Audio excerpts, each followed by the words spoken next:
Pardon. Et voilà, c'est mis.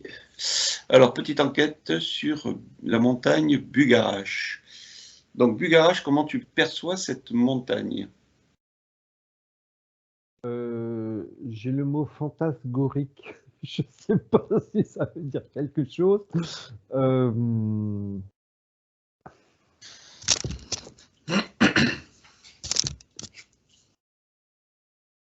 euh, c'est comme si que je voyais des gens un peu, voilà, je prie au pied de la montagne, quoi. C'est, c'est le, c'est la Il y a beaucoup vision, de culte voilà, là-bas. c'est la vision que j'ai. Ok. Pardon. Comment tu perçois la montagne énergétiquement? Je dirais la montagne en elle-même neutre, neutre aujourd'hui, neutre. Ok. Et donc, des énergies qui sortiraient de là-bas, genre des extraterrestres ou autres, ça te parle? Tout de suite, le trou est bouché. D'accord. Alors, on va s'enfoncer, on va aller voir un peu ce qui se passe.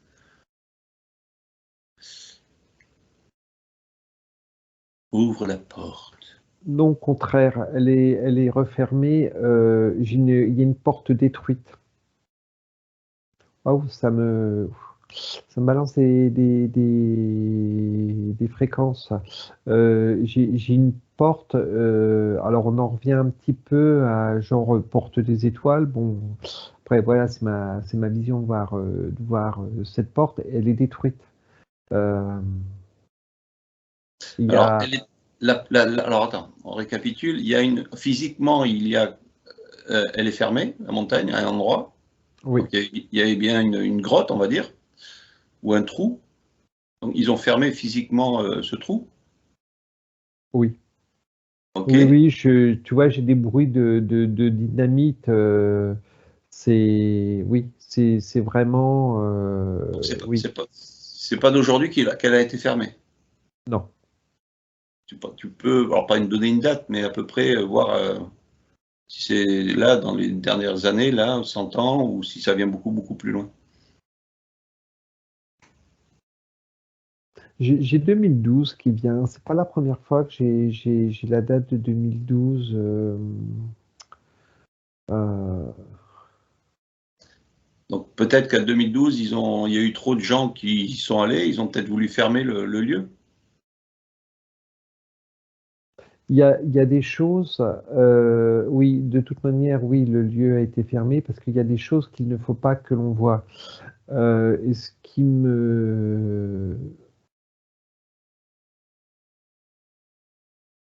ouais, oui, oui, le lieu a été fermé. Alors, je vais expliquer ce que j'ai. Qu'est-ce qu'on ne doit pas voir? C'est, on va dire que un petit nombre restreint de personnes qui va être des autres êtres, ça ne sèmera pas la panique. Je vais y arriver moi, ce matin. Ça ne sèmera pas la panique. Par contre, beaucoup de personnes qui voient des autres êtres, ça risque de semer la panique. C'est ce qui me vient. Donc disons, ce serait un passage vers l'intraterre où il y aurait des êtres différents que nous, de nous. Non, c'est pas. Pour moi, ça va plus loin que l'intraterre. Donc Euh, c'est la porte des étoiles qui ramène d'un autre système. non, c'est pas la porte des étoiles, c'est une porte des étoiles. D'accord, donc là, une porte des étoiles. Cette porte des étoiles donc ramène un peuple euh, en visite, on va dire, oui. C'est un passage tout simplement d'un côté comme de l'autre. Pour moi, c'est juste un passage. Et voilà, je viens sur Terre parce que bah, je viens passer mes vacances sur Terre. Un Et tu peu. dis que cette porte, elle est détruite? Cette porte est détruite. Moi, là, je la vois complètement détruite, hein. C'est Tu peux, autant les représentations que j'ai pu me faire jusqu'à maintenant, bon après comme je dis c'est ma représentation, c'est vraiment tu as une sorte de cercle avec voilà au milieu une sorte de miroir et on passe à travers. Que là tout est pété là. Et tu peux dater cette porte à peu près? J'ai le mot Atlante qui vient tout de suite. D'accord, du temps des Atlantes. Ah où ça me. Ok. Le fait que énergétiquement tu ressentes quelque chose quand même à l'intérieur de cette montagne, ça vient d'où?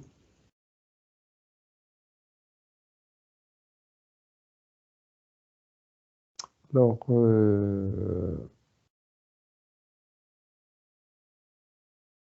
alors j'ai le mot conscience, comme si qu'il y avait une conscience enfermée. Une conscience de bloquer ou d'enfermer. Je vois une. Non, je ressens, pardon. Là, je ne vois pas. Je ressens une sorte d'énergie dans une boule d'énergie, mais je n'arrive pas à voir si cette énergie est positive ou négative. C'est d'observer, prendre dans tous les angles de vue cette montagne, enfin, cet endroit, ce lieu. C'est en profondeur? Allez, on va dire à peu près le cœur de la montagne. Alors attends, tu vas t'extirper de cette montagne. Ouais. On va revenir en observation. Et tu vas prendre des méditants, des personnes qui méditent devant cette montagne. Et tu vois si cette énergie qui pompe, ou est-ce qu'ils se connectent à cette énergie que tu vois là, que tu ressens?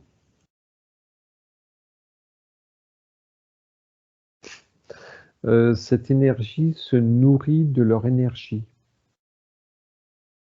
Donc c'est pas positif. Non. Donc ce que tu ressens là, ça serait l'énergie que tu n'as pas vue pour l'instant, qui ressemblerait à une boule ou quelque chose comme ça à l'intérieur. Donc cette conscience se nourrirait des énergies des méditants. C'est ce que tu dis.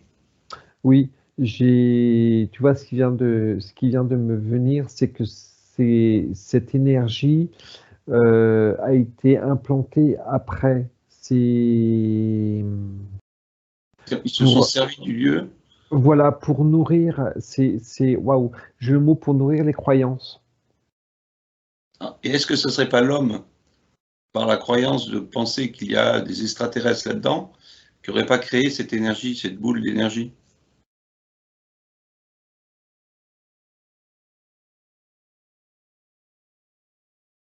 Être des milliers et des milliers de personnes à vouloir faire un lieu de culte.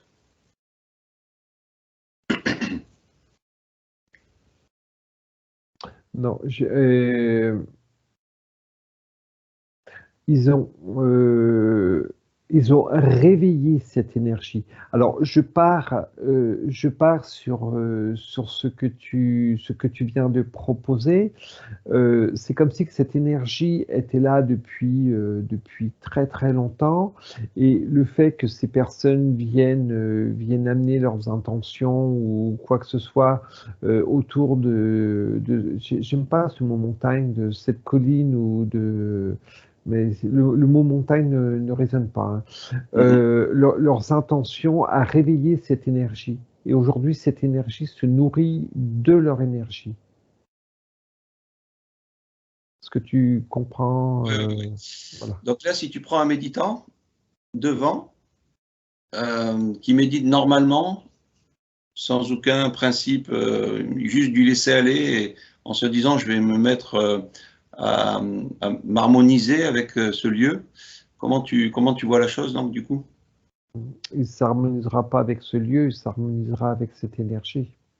Et c'est cette énergie qui pompera plutôt son énergie. Tout à fait. Et pourtant, si la personne se sent bien en partant de ce lieu. Ses croyances, ça reste ses croyances à lui. Ok. Donc tu prends une personne qui médite avec le do, ré, mi, fa, sol normal, hein, on va dire ça, et la différence avec une personne qui réessaye les mots inversés, enfin les notes inversées au niveau comme on a vu dans l'enquête d'avant. C'est comme si qu'elle se faisait éjecter. Ça veut dire qu'elle refuse de pomper l'énergie de la personne? Oui, Parce que c'est trop puissant pour l'énergie qui est dans la montagne? tout à fait. C'est pas en Tout à fait. accord. Voilà, ça résonne pas en elle. C'est pas en accord parce que la personne qui va faire, on va dire, l'ancrage, je vais appeler ça l'ancien ancrage, il va se connecter, il va avoir l'impression de se connecter à la Terre, donc il se connectera automatiquement à cette énergie que nous, quand on part dans notre nouvel ancrage, il n'y a pas de connexion. Et la résonance que l'on va employer sur le Aude, sur le Aude va interférer, va être, on va dire, va être négatif pour cette énergie. Ok, donc là, maintenant, présente-toi dans cette énergie, enfin cette montagne, on va dire, ce lieu, et juste actionne deux, trois chakras comme ça avec les lettres inversées, voir comment elle réagit, cette énergie. Waouh, elle vibre. Elle vibre, mais euh, c'est. Alors, je vais donner un exemple. Je suis là, l'énergie est face à moi, donc je lance le Aude et ça recule Ça et, repousse. et ça la repousse. Et quand ça la repousse, j'observe vraiment toute cette énergie. Et quand ça recule, ça lance des pics. C'est où ça, le derrière de l'énergie est comme des pics. Euh, Alors, des pics de toi à l'énergie ou de l'énergie non, à toi? en reculant. Je lance le haut et les pics sont en arrière. L'énergie essaie de reculer et waouh, c'est. D'accord. Donc, et toi, personnellement, tu ne te sens pas Non, vidé ou ben, chopé au niveau de l'énergie, au contraire. enfin bon, on a Oui, notre protocole, donc non, je me sens pas du tout oui. impacté. Ok. Ok. Et alors maintenant, prends une personne qui fait sa méditation normale. Waouh, j'ai, oh, la pauvre. Je m'excuse auprès d'elle, hein. J'ai pris une personne lambda et je l'ai fait ancrer en le laissant partir sur un dos et elle s'est carrément fait absorber par l'énergie. Ok. Même si la personne va, elle, se sentir bien après la méditation, il y aura quand même une partie d'elle qui sera absorbée. C'est un bien qui est un mal, Disons que le bien qu'elle peut recevoir, c'est par rapport à ses croyances. tout à fait. Ok. Ok. Donc on va couper donc par rapport à ces méditants. Et là, cette fois-ci, on va aller voir cette énergie, cette boule d'énergie. On se protège comme on fait habituellement. Mhm, c'est bon. Et on va aller plonger directement à côté d'elle. Tu veux un choc, je te fais un choc, sinon on y va Ah, direct. non, non, j'y suis, mais bon, comme d'habitude, tu sais comment on s'habille. Et voilà, c'est drôle parce que cette énergie est vraiment entourée dans du rock. Et là, je suis. Non, on est tous les deux. On est face à elle et vraiment, on est on va dire, d'une lumière, d'une clarté qui lui fait peur. Communique avec elle. Dis-lui qu'on est juste venu observer qui elle était et voir si elle peut dialoguer avec nous.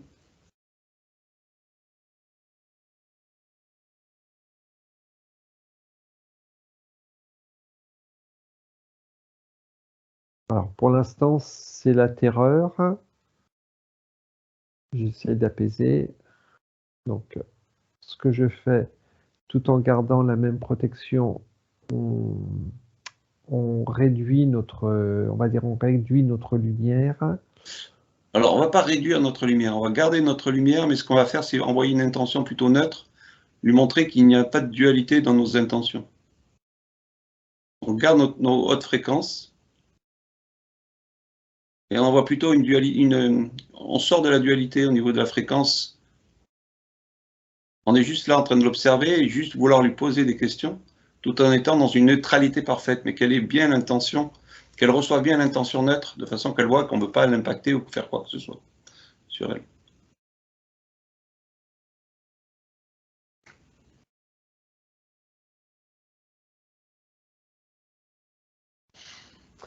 J'ai du mal parce que je suis vraiment face à quelque chose de néfaste. Donc là, il faut que j'arrive à me poser par rapport à ce que tu as dit. Juste bien se calibrer, rien ne peut Voilà. nous atteindre. On a juste notre calibre, notre neutralité complète, et on ne voit ni le mal ni le bien, et il faut qu'elle ressente ça pour qu'on puisse discuter avec. Tout en étant bien protégé.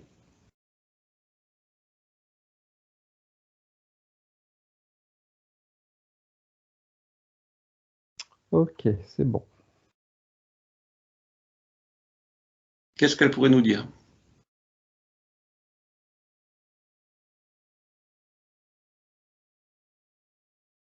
Déjà, la première question, c'est qui sommes-nous? Nous sommes juste des voyageurs, et nous avons senti son énergie, et nous nous questionnons de savoir pourquoi elle est là. Alors, elle a été réveillée. J'ai été réveillé. Réveillée depuis longtemps?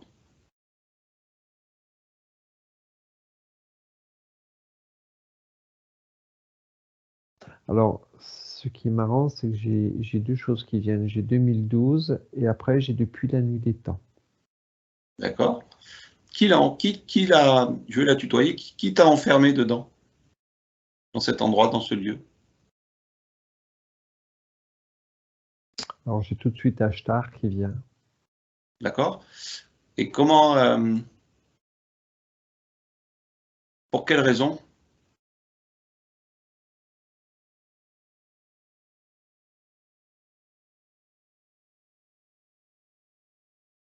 Alors, je n'ai pas effectué ma mission. Qu'elle nous en dise un peu plus par rapport à cette mission.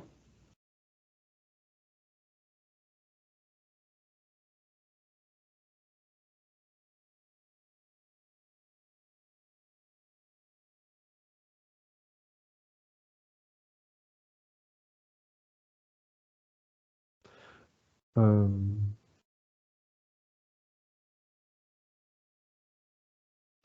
alors, elle a détruit. D'accord.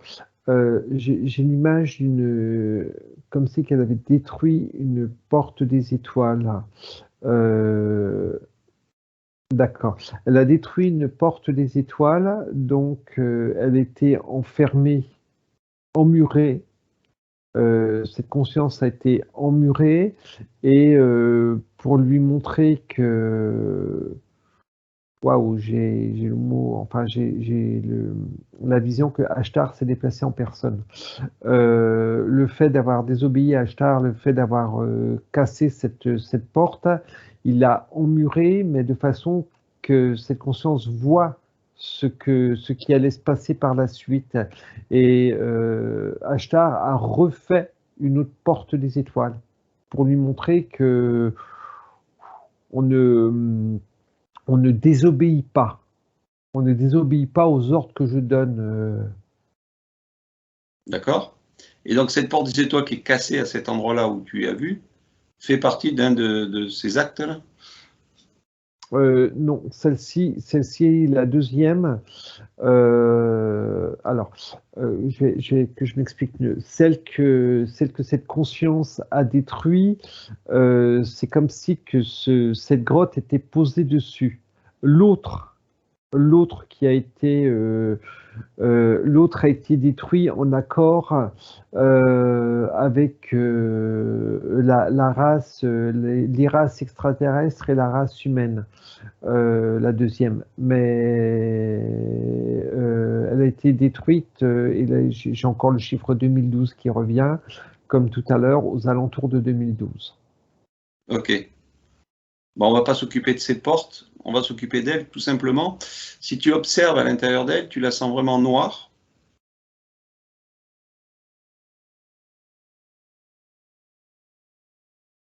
C'est drôle, je la sens noire de par son passé. C'est comme si que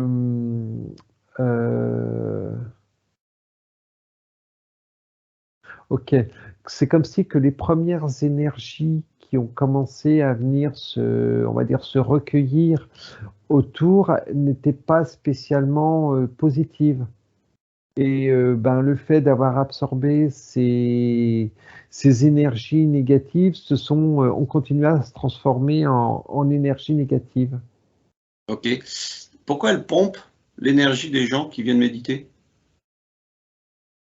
Pour pouvoir survivre. Elle ne pourrait pas vivre d'elle-même? Dans cet endroit-là, non. Et donc elle aimerait être libérée de cet endroit-là.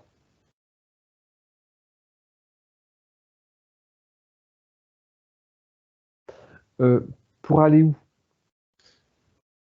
Casser la figure à Ashtar?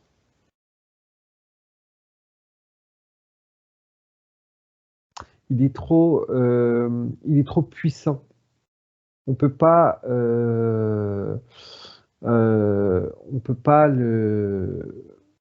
comment dire, on peut pas s'attaquer à lui. Il est beaucoup trop puissant. D'accord, ok. Ok. Donc là, aujourd'hui, qu'est-ce qu'elle peut faire de mal par rapport au lieu, par rapport aux gens qui viennent, par rapport aux terrestres? Est-ce que le fait de pomper leur énergie, c'est réellement mal pour l'être humain? Mais elle fait pas de mal. Elle se nourrit de leur énergie, mais elle fait pas de mal. Donc si tu prends une personne lambda qui a médité ou autre, qui est passée dans le coin et qui s'est connectée à cette montagne, est-ce que tu vois quelque chose qui est négatif pour la personne? Bah oui, moi je fais des trucs négatifs. Montre-lui.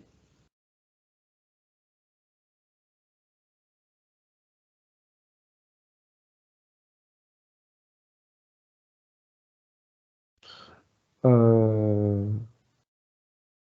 elle me, elle m'explique que c'est ce qu'on lui a appris. C'est que, non, pardon, c'est pas ce qu'on lui a appris, c'est ce qu'elle a appris par rapport aux personnes, on va dire aux premières personnes qui venaient se recueillir. Ces premières personnes avaient des intentions malsaines, donc elle est restée. Waouh, d'accord. Elle est restée sur ces croyances-là, sur ces ancrages-là, sur ces croyances-là. Waouh, et puis là, ça m'envoie sur beaucoup de choses. Ok. On va juste s'éloigner complètement et on va laisser cette enquête comme ça pour l'instant. D'accord. Je coupe. Au revoir à tout le monde. Au revoir.